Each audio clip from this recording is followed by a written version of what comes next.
Vocês estão? Tudo bem? Ah, Hoje é dia 31 de outubro, e só estou olhando ali o meu retorno relacionado ao vídeo para poder falar um pouco mais com vocês e de uma forma mais clara e objetiva. Bom, inevitavelmente, nós estamos um dia depois da eleição e vocês sabem a guerra que ideológica e toda partidária e de várias questões relacionadas às eleições no Brasil, né? Então, eu gosto muito porque me confundem ou de um lado e aí o outro lado me confunde, né? Do outro. Então, para o A eu sou B e para o B eu sou A. Se é que você me entende. A grande verdade, nós já vamos ver o texto, é que eu gostaria de falar um pouquinho sobre isso, sobre o quanto que. Deixa eu só chegar um pouquinho para trás aqui e ajustar uma luz muito legal aqui. Mas é o quanto que eu preciso entender em Jesus a minha ideia daquilo que ele é. Por quê? Quando eu tenho a minha percepção política, eu voto em A, eu voto em B, eu voto em C, eu voto em D, e isso sai do que o evangelho é para mim, alguma coisa está acontecendo. Alguma coisa de fato está acontecendo. É sobre isso que a gente vai falar hoje. Eu queria ler com vocês um texto. Lucas 16, o Evangelho de Jesus Cristo, a qual escreve Lucas, capítulo de número 16, versos do 8 ao 13. Eu vou ler na Bíblia a mensagem Eugene Peters. Agora vem a surpresa. Sabendo disso, o patrão elogiou o administrador desonesto. Sabem por quê? Porque ele sabia cuidar de si mesmo. Quem sobrevive nas ruas são mais astutos nessas questões do que os bons cidadãos. Eles estão sempre alerta, buscando opções, vivendo da própria astúcia. Quero que vocês sejam astutos assim, mas só para o que é correto. Aproveitem as adversidades para motivar a criatividade. Aprendam a concentrar-se no que importa. Assim vocês terão uma vida de verdade. Não sejam apenas bons cumpridores de regras. Jesus prosseguiu: se você é honesto nas pequenas coisas, será honesto nas grandes coisas. Se você é desonesto nas pequenas coisas, será desonesto nas grandes coisas. Se você não é honesto em cargos menores, acha que alguém irá promovê-lo a gerente? Nenhum trabalhador serve dois patrões.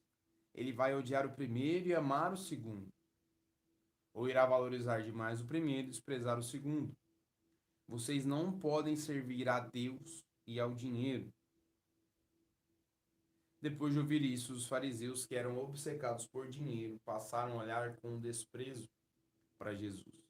Tratando como alguém indigno, Jesus reprovou essa atitude e disse: vocês são mestres em parecer importantes na frente dos outros, mas Deus sabe o que está atrás dessa fachada. Aquilo que a sociedade acha fantástico, Deus, que vê o íntimo, chama de horroroso.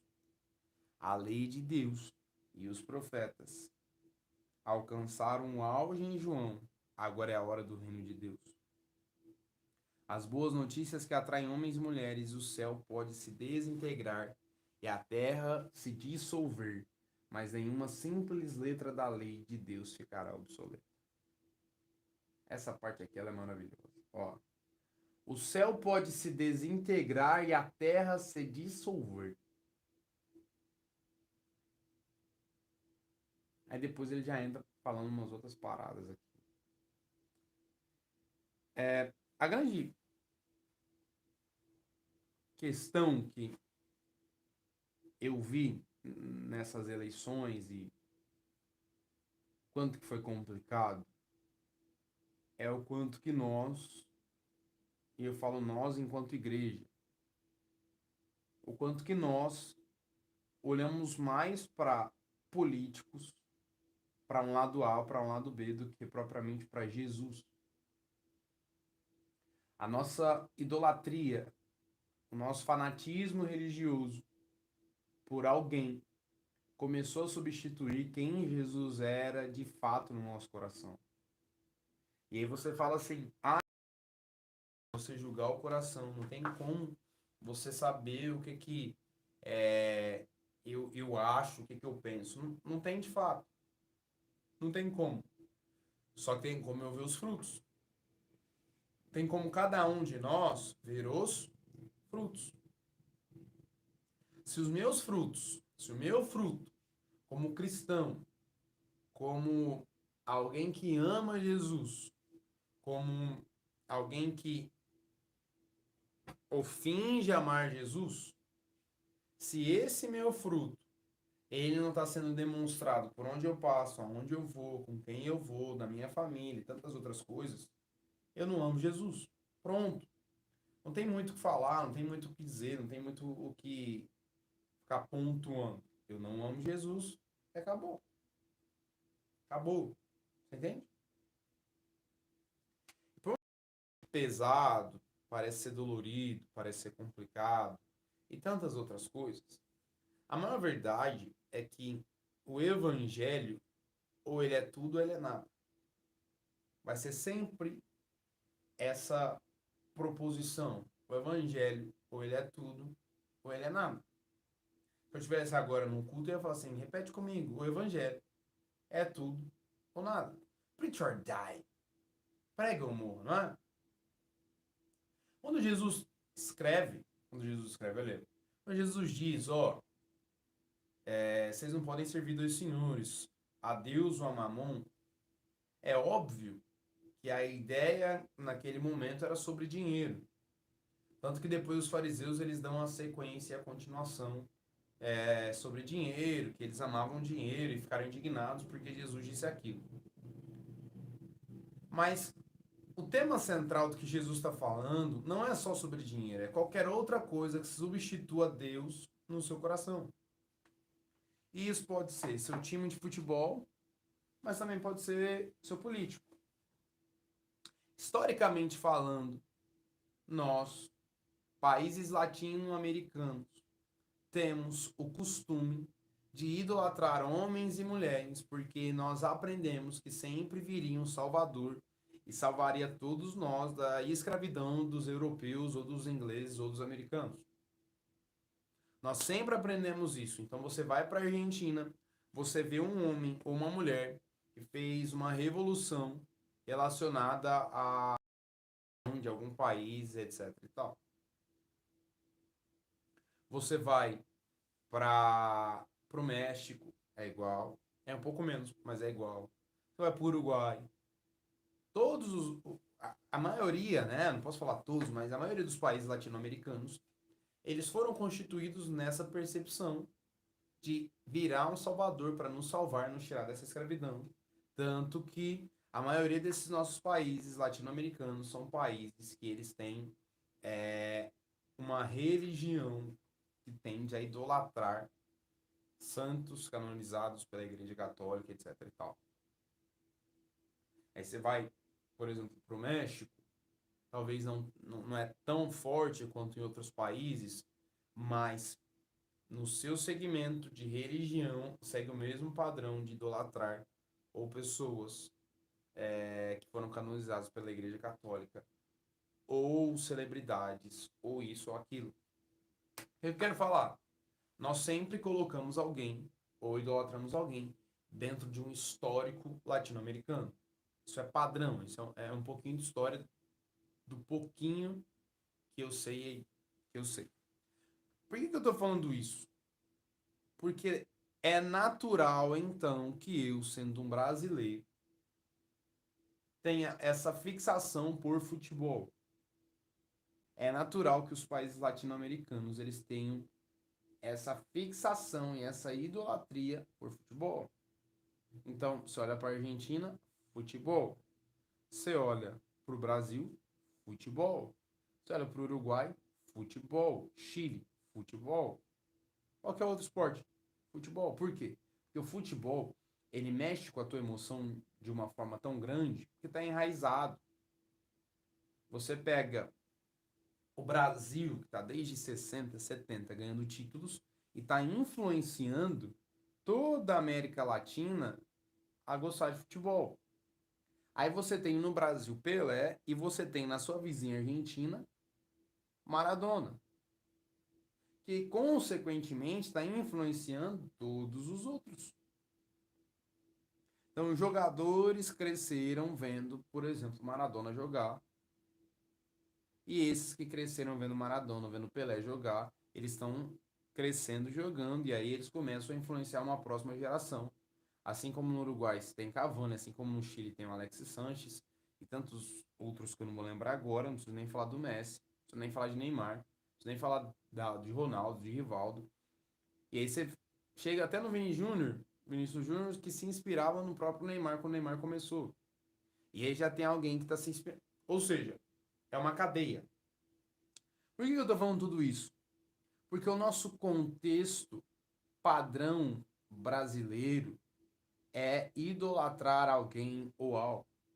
Se a gente não idolatra o dinheiro, a gente idolatra um santo. Se a gente não idolatra um santo, a gente idolatra um time de futebol.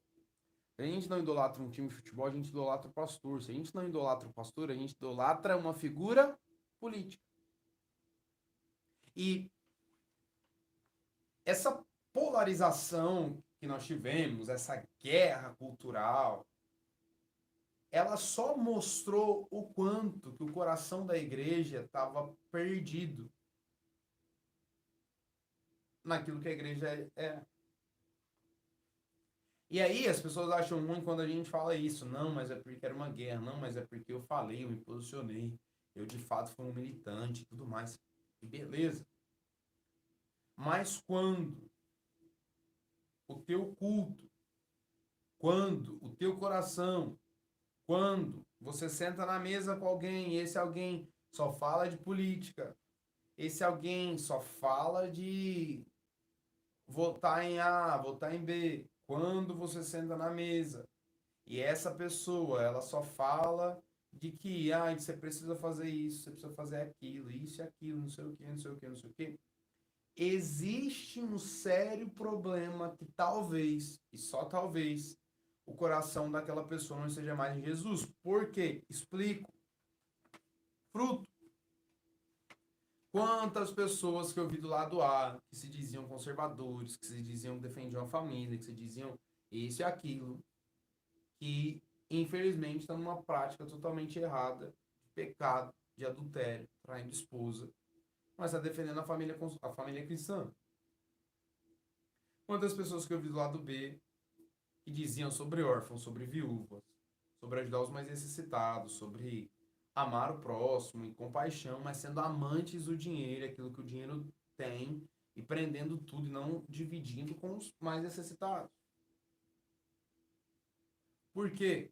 Porque o meu discurso ele precisa estar totalmente ligado com as minhas ações. Se ele não está, eu não tenho fruto. O que Jesus está dizendo dentro dessa parábola é o seguinte: se você coloca outras pessoas, ou se você coloca um político, ou se você coloca uma imagem, se você coloca um time de futebol, se você coloca qualquer outra coisa no seu coração substituindo a Jesus, esse se tornou seu Deus.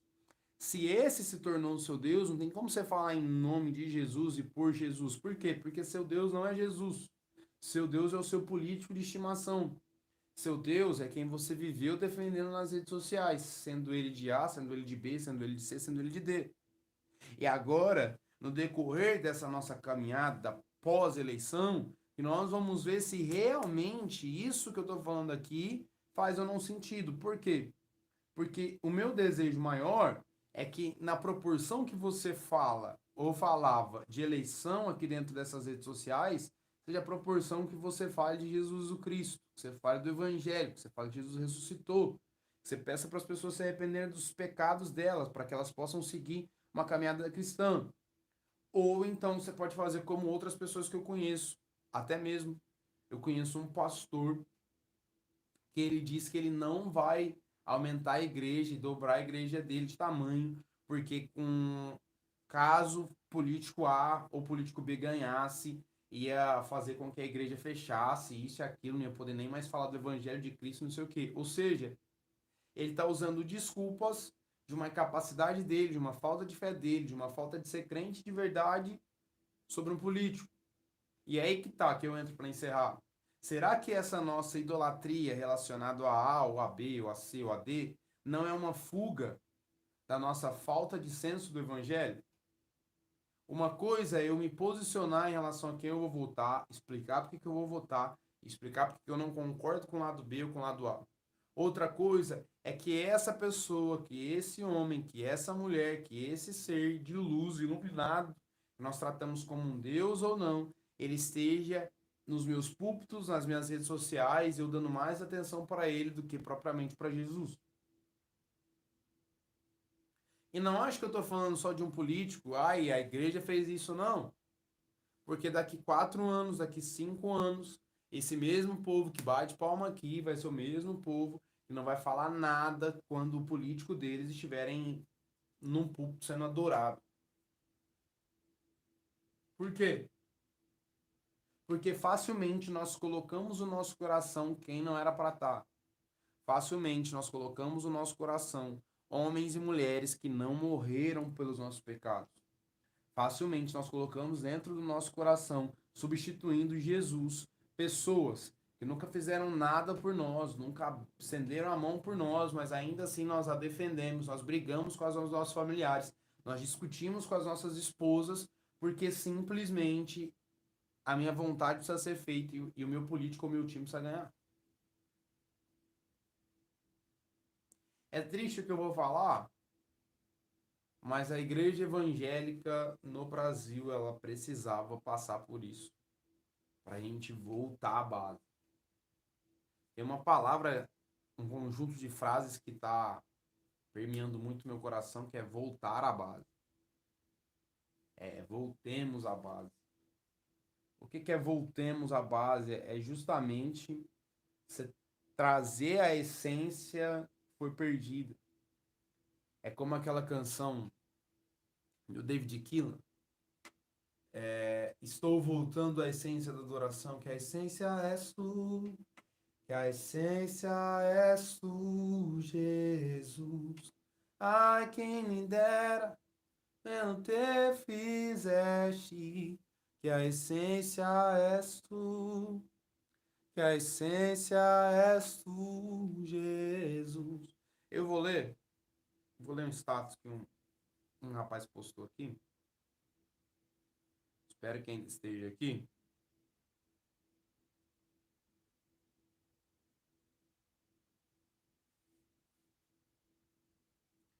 Vou ler aqui. Tá vendo? Ele colocou assim, ó. Pregador, viu? Pregador do evangelho. Talvez do evangelho de Mamon, né? Mas tudo bem, ó.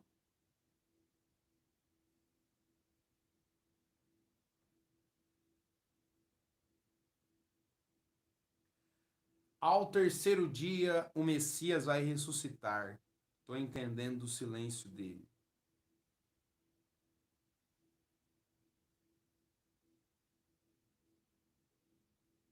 Por quê? O presidente perdeu, não fez nenhuma declaração, e aí ficou por isso.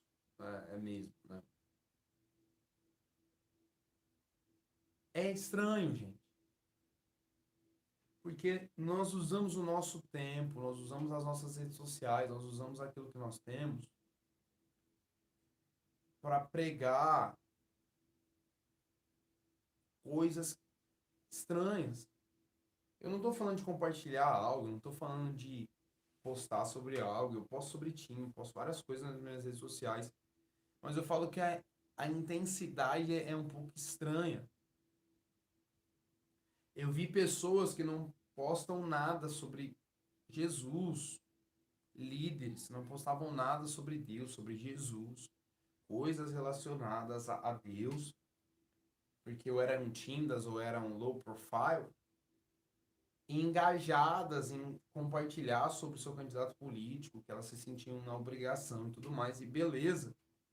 Mas e agora? Como que a gente vai seguir? De fato, a minha oração é que nós consigamos voltar à essência da adoração,